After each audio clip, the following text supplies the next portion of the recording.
Protests erupt in Kazakhstan, sending shockwaves around the world. Russia responds with military intervention, and the effects could be far-reaching.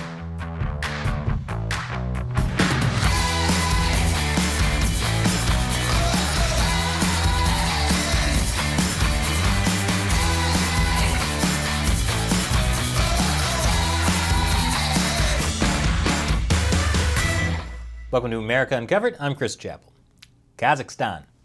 Not a country we normally think about much in America, except for one very nice movie film.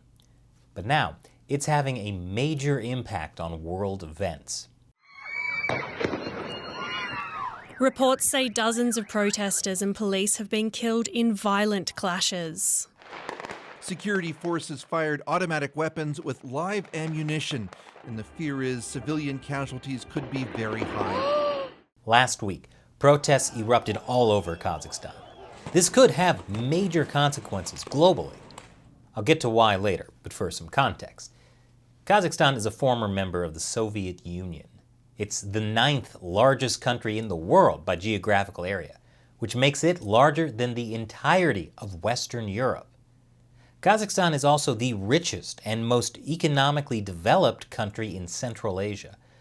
Part of that is thanks to its access to natural resources. It's among the world's top producers and exporters of natural resources like coal and oil. But that doesn't mean everybody has benefited. Poverty has always been an issue in Kazakhstan. But instead of liberalizing the economy, eliminating corruption, or ending authoritarian policies, the government decided the best solution would actually be to have the government more involved with the economy. So the government put subsidies on a special type of fuel most Kazakhs use for their cars. It's called liquefied petroleum gas. It's a mix of butane and propane. The government price caps helped make the fuel affordable, but it also created shortages of butane and propane. So, to address the chronic shortages, the government removed those price caps on New Year's Day. Except that doubled prices overnight. And then this happened. People were a tad upset. In response, the current president of Kazakhstan, Kassym-Jomart Tokayev, said he'd roll back the price caps for 180 days. But by then, it was too late. Protests had already started spreading. Kazakhstan has faced protests before, such as 2011 during an oil worker strike, the 2016 land code protest, and the 2019 demonstrations after the most recent presidential election. But this year's protests are unprecedented. Government buildings, offices, and an airport were overrun by protesters. But as you may have guessed, this isn't just about higher gas prices. I'll explain more after the break. Welcome back. After the fall of the Soviet Union, Kazakhstan was considered one of the more stable post-Soviet countries. That's no longer the case. But the chaos unfolding isn't just about fuel. The protests have more deep-seated roots, including anger at social and economic disparities aggravated by a raging pandemic, as well as the lack of real democracy. Much of the anger has been against Kazakhstan's first president, Nursultan Nazarbayev. He led the country shortly before the fall of the Soviet Union, starting in 1990. He continued to be president until 2019. Look, no one is president for 29 years because he's so popular. Except, of course, for future President Taylor Swift. All shall love her and despair. Anyway, despite stepping down from the presidency recently, Nazarbayev and his family still wielded significant power, especially over the economy. And Nazarbayev was the main target of protesters' anger. That's because Nazarbayev was widely believed to be controlling things from behind the scenes. I mean, when he resigned, the Kazakh parliament immediately renamed the capital after him. That's a guy who still has a lot of influence. And there is some resentment of that influence. Under Nazarbayev's leadership, low salaries, late paychecks, poor working conditions, environmental devastation, and rampant corruption have been problems for years. The pandemic added to these woes, showcasing an underfunded, ineffective, and corrupt healthcare system, and pushing the economy into recession. People are blaming him and his family for the widespread corruption in Kazakhstan. We want to tell the whole world that the only thing flourishing in Kazakhstan is corruption. Kazakhstan has become a private enterprise of the Nazarbayev family. All strategically important sites in Kazakhstan belong to the Nazarbayev family. So in response to protests calling for an end to nepotism, corruption, and democratic reform, the government under current President Kassym-Jomart Tokayev imposed a state of emergency with a curfew and a ban on mass gatherings. Think of it like COVID lockdowns, only this time they've shut down the internet.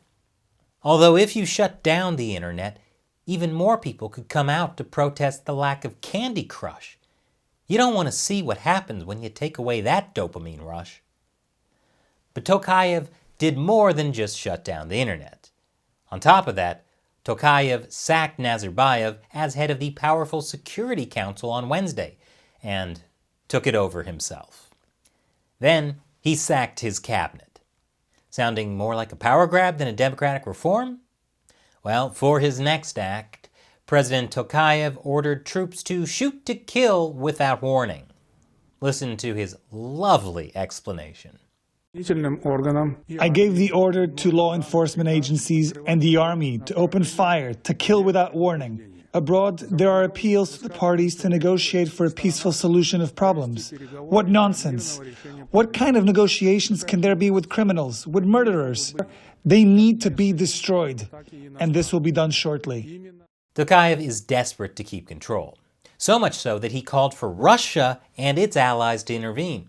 And Russia answered with a quote-unquote peacekeeping force. And this could have major implications for the U.S. More after the break. Welcome back. Kazakhstan and Russia are part of the Collective Security Treaty Organization, CSTO for short.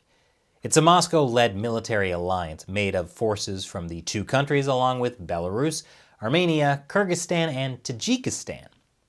Think of it as the Injustice League. Since its inception in the early 1990s, however, the CSTO's military intervention clause has never been invoked. That is until last Wednesday. Russia and its allies responded to Kazakhstan's request for intervention with thousands of troops within just a few hours.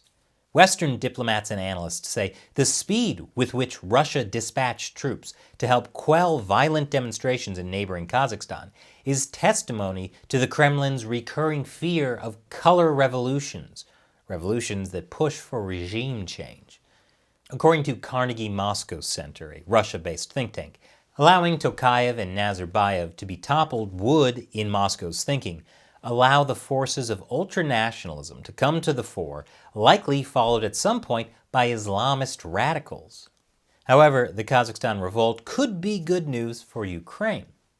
As I mentioned in a recent episode, Russian troops have been massing on the border with Ukraine. Some analysts say this means the Kremlin will need to divide attention between Ukraine and Kazakhstan and manage strategic instability on two fronts. And so, Russia wouldn't want to start a conflict with Ukraine right now, while the situation in Kazakhstan is so uncertain.